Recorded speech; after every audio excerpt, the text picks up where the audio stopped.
أعوذ بالله من الشيطان الرجيم بسم الله الرحمن الرحيم قال المصنف رحمه الله ونفعنا بعلومه وأبرز غوامض الحقائق ولطائف الدقائق ليجلي لهم خفايا الملك والملكوت وخبايا القدس والجبروت ليتفكروا فيها تفكيرا ومهد لهم قواعد الأحكام وأوضاعها من نصوص الآيات وألمائها ليذهب عنهم الرجس ويطهرهم تطهيرا فمن كان له قلب أو ألقى السمع وهو شهيد فهو في الدارين حميد وسعيد ومن لم يرفع إليه رأسه وأطفأ نبراسه يئس ذميما وسيصلى سعيرا. أعوذ بالله من الشيطان الرجيم بسم الله الرحمن الرحيم الحمد لله رب العالمين وأصلي وأسلم على رسول الأمين وعلى آله وصحبه أجمعين أما بعد وأبرز غوامض الحقائق ولطائف الدقائق ऐं ज़ाहिर कयईं पेचीदा हक़ीक़तुनि खे ऐं दक़ीक़ नुक़्तनि खे।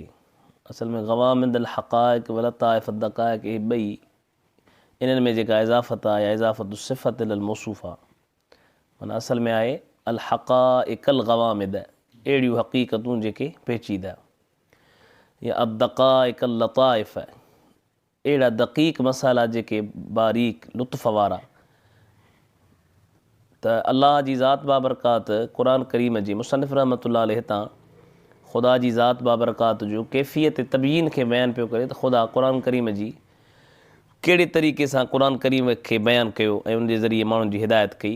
त फ़रमाईंदव अबरज़ ग़वामिद अल हक़ाइक़ पेचीदा हक़ीक़तुनि खे ज़ाहिर कई ऐं दक़ीक़ लतीफ़नि खे जेके लतीफ़ शयूं लुत्फ़ ॾींदड़ शयूं उन्हनि खे छा कई ज़ाहिर कई। छाला ज़ाहिर कई लियन जलिय ऐं कनि नुस्ख़नि में आहे जीअं हुन में आहे त लियत जल्ला तां त रोशन थिए इन्हनि जे लाइ मुल्क ऐं मलकूत जूं पेचीदा ॻाल्हियूं मुल्क ऐं मलकूत जूं पेचीदा ॻाल्हियूं उन्हनि जे लाइ छा थियनि रोशन थियनि। हाणे मुल्क ऐं मलकूत ॿिन्ही जी माना साॻी आहे।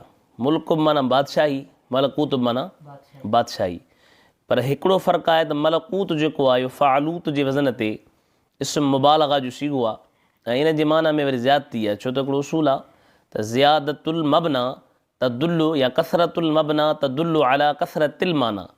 जेकर लफ़्ज़ वधीक हूंदा जीअं रहमान रहीम में हूंदो आहे त रहीम जी माना रहम कंदड़ रहमान माना घणो रहम कंदड़। छो त रहमान में अखर वधीक आहिनि अखरनि जो वधीक हुजणु दलालत थो करे माना जे वधीक हुजण ते। त मुल्क माना मुल्क ऐं मलकूत माना अज़ीमुल मुल्क वॾो मुल्क। हिते जेको मुल्क मां मुराद आहे ख़ुदा जो ई मुल्क आलम शहूद जेको असांखे ॾिसण में थो अचे ऐं हिकिड़ो आहे आलम ग़ैब जेको असांखे ॾिसण में कोन थो अचे। त अलाह जी ज़ात बाबरकात क़ुरान करीम जे ज़रिए पेचीदा हक़ीक़तुनि खे ऐं बारीक नुक़्तनि खे ज़ाहिर कयो। छाजे लाइ ज़ाहिर कई तां त ज़ाहिर थिए इन्हनि अक़ुल वारनि जे लाइ आलम शहूद ऐं आलम ग़ैब जूं पेचीदा ॻाल्हियूं। त क़ुरान जे ज़रिए जेका आलम शहूद आहे उन जूं ॻाल्हियूं ज़ाहिर थियनि ऐं आलम ग़ैब जूं ॻाल्हियूं बि ज़ाहिर थियनि। व ख़बायल क़ुदस वल जबरूत ऐं क़ुदस ऐं जबरूत जूं पेचीदा ॻाल्हियूं। ख़बाया जी माना बि आहे लिकियल ॻाल्हियूं या पेचीदा ॻाल्हियूं। ऐं क़ुदस मां मुराद आहे ख़ुदा जूं उहे सिफ़तूं जेके जमाली आहिनि यानी अलाह जूं हिकिड़ियूं सिफ़तूं आहिनि जेके जमाली आहिनि ऐं ॿियूं सिफ़तूं अहिड़ियूं आहिनि जेके जलाली आहिनि। त अलाह जी ज़ात बाबरकात क़ुरान नाज़िल कयो ऐं क़ुरान जे ज़रिए अक़ुल वारनि जे लाइ उन्हनि पेचीदा सिफ़तुनि खे ज़ाहिर कयो जेके सिफ़तूं छाऊं जमाली हुयूं ऐं जेके सिफ़तूं छायूं जलाली हुयूं। त जबरूत मां मुराद छा आहे सिफ़ात जलाली ऐं क़ुदस मां मुराद छा आहे सिफ़ात जमाली। जबरूत मां जलाली हुन मां जमाली। त वरी अॻिते फ़रमाए लिया तफ़क्करू फ़ीहा तफ़कीरा तां त तफ़क्कुर कनि इन क़ुरान में तफ़क्कुर करणु। हाणे वरी गॾी माना कबी वा अबरज़ ग़वामिद अल हक़ाइक़ ज़ाहिर कई अहिड़ियुनि हक़ीक़तुनि खे जेके पेचीदा ऐं अहिड़ियुनि दक़ीक़नि खे जेके लतीफ़ दक़ीक़ ॻाल्हियूं माना जेके मुश्किल ॻाल्हियूं जेके लतीफ़ आहिनि तां त ज़ाहिर थिए इन्हनि अक़ुल वारनि जे लाइ आलम शहूद ऐं आलम ग़ैब जूं पेचीदा ॻाल्हियूं ऐं सिफ़ात जलाली ऐं सिफ़ात जमाली जूं पेचीदा ॻाल्हियूं। छाजे लाइ तां त तफ़क्कुर कनि इन क़ुरान में सोचणु वीचार करणु। वरी अॻिते फ़रमाई त वमहद लहुम इहा अञा कैफ़ियत तबीन हले पई त वमहद लहुम क़वाइद अल अहकाम ऐं मुहैया कई या वरी चओ त तयारु कई इन्हनि अकुर वारनि जे लाइ अहकामनि जे क़ाइदनि खे। क़ाइदे जी माना वाज़े आहे। क़ाइदो त शुरू में इशाफ़ सर में पढ़ाईंदा हूंदा, क़ाइदो छा आहे? कुलियतुन तंतबिक़ु अला जमी जुज़इयात थिया। बहरहाल इहे जेके ॻाल्हियूं माना मशहूरु मशहूरु आहिनि उहे बार बार कोन पढ़बियूं। त क़ुरान करीम जे ज़रिए अलाह तबारक व तआला अहकाम जा क़वाइद तयारु कया, व अवदाअहा, ऐं उन जूं इल्लतूं तयारु कई।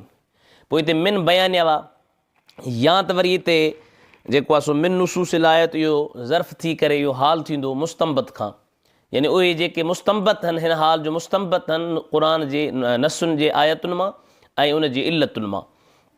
या मिन बयानिया त पोइ तर्जुमा थींदो यानी नसूं आयत जूं, आयतुनि जा जेके नस आहिनि ऐं उन्हनि जूं जेके इल्लतूं आहिनि। तव्हां त परे करे इन्हनि खां पलीती खे पाक करे इन्हनि खे पाक करणु।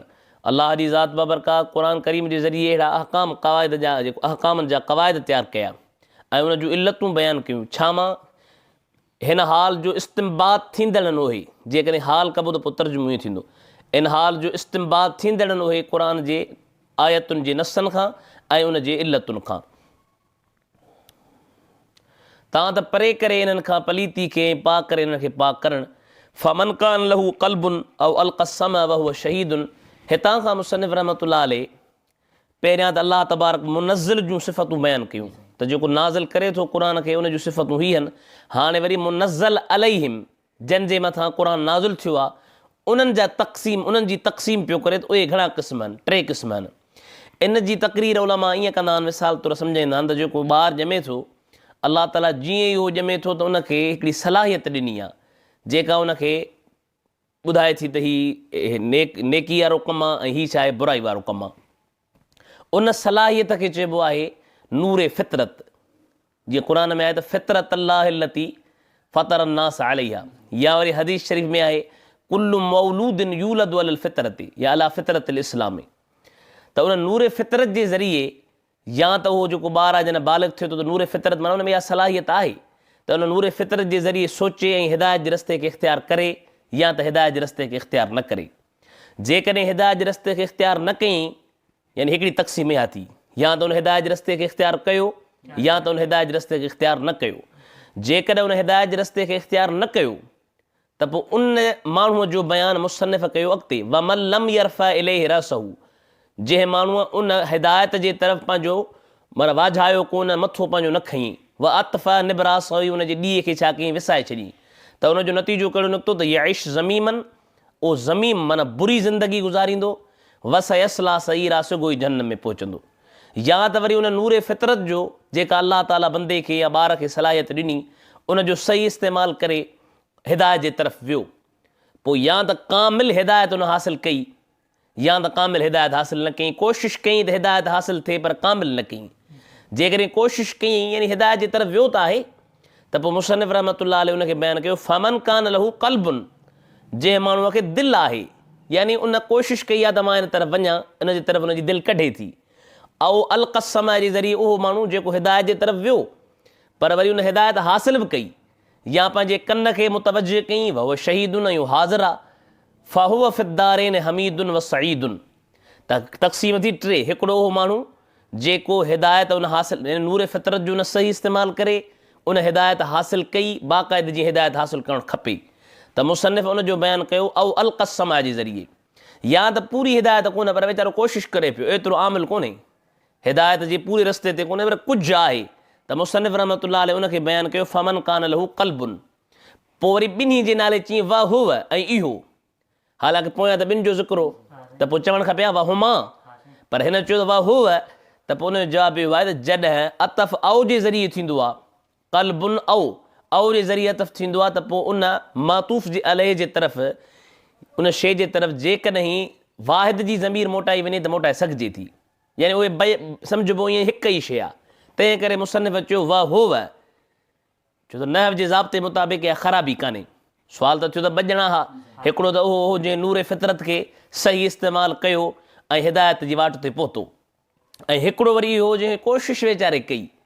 त मुसन्निफ़ रहमतुल्लाह अलैह घणा तक़सीम कई 3, हिकिड़ा उहे माण्हू जेके हिदायत जी तरफ़ विया ऐं हिदायत लधऊं, हिकिड़ा उहे जेके हिदायत जी तरफ़ विया पर चङी तरह हिदायत कोन लधऊं पर कोशिशि त वीचारनि कई। हिकिड़ो त उहो जेको हिदायत जे तरफ़ वियो ई कोन, त जेको हिदायत जे तरफ़ वियो ऐं पूरी हिदायत न लधईं उनखे छा चइबो फमन कान लहू क़ल्बुन जंहिं माण्हूअ खे दिलि आहे ऐं अलक़सम या जंहिं माण्हूअ कन खे मुतवजो कयो हो लफ़्ज़ी माना कन उछलायो पर कन उछलाबो कोन्हे कन उछलण जो मतिलबु इहो आहे त कन खे छा कयईं मुतवजो कयईं उहो शहीद ऐं हाज़िर आहे फ़हुअ फ़िद्दारनि त इहे ॿई जेके क़िस्म आहिनि इहे ॿिन्ही जहाननि में वाखाणियल बि आहिनि ऐं नेक बख़्त बि आहिनि वमन लम यरफ़ा इले रसहू ऐं जंहिं हिन क़ुर जे तरफ़ हिन हिदायत जे तरफ़ पंहिंजे मथे खे न खईं व अतफ़ा निबरासहू हुनजे ॾींहं खे विसारी त नतीजो छा निकिरंदो या इश्क ज़मीमन ज़िंदगी बि उहा बुरी गुज़ारींदो वस यसला सईरा ऐं सिगो ई पहुचंदो छा खे जहन्नम खे यानी उहो जहन्नम में पहुचंदो पर हुनजी ज़िंदगी बि छा हूंदी बुरी हूंदी छो त ईमान खां सवाइ ज़िंदगी छा आहे बुरी आहे त अॼोके सबक़ में पहिरियां मुसन्निफ़ रहमतुल्लाह अलैह